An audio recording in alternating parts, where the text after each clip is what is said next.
नमस्कार.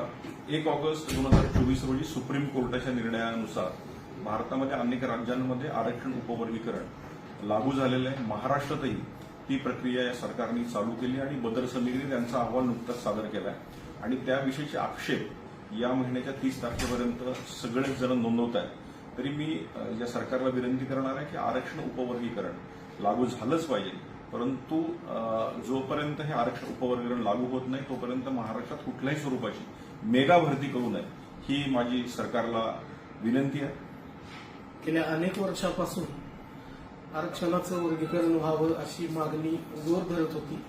तिला आत्ता खऱ्या अर्थानं न्याय मिळण्याच्या स्टेजवर ही मागणी आहे आणि या शासनानं ही अनुकूल भूमिका इथल्या उपेक्षित वंचित घटकांसाठी घेतलेली आहे आणि त्याचं आम्ही निश्चित स्वागत करतो.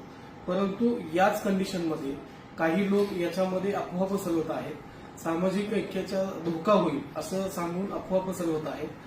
याने कुठलंही सामाजिक ऐक्य धोक्यात येणार नाही, तर उलट बाबासाहेबांना अपेक्षित असलेल्या संविधानाच्या माध्यमातून उपवर्गीकरणाची सोय बाबासाहेबांनी करून ठेवलेली आहे. त्यानुसार त्यांचं स्वप्न पूर्ण होईल आणि शेवटच्या घटकांना न्याय मिळेल असं आम्हाला या निमित्ताने वाटतंय. म्हणून माझी या गव्हर्नमेंटवर विश्वास तर आहेच आमचा सगळ्यांचा, पण विनंती आहे की यास कुठल्याही दबावाला बळी पडू नये. आम्ही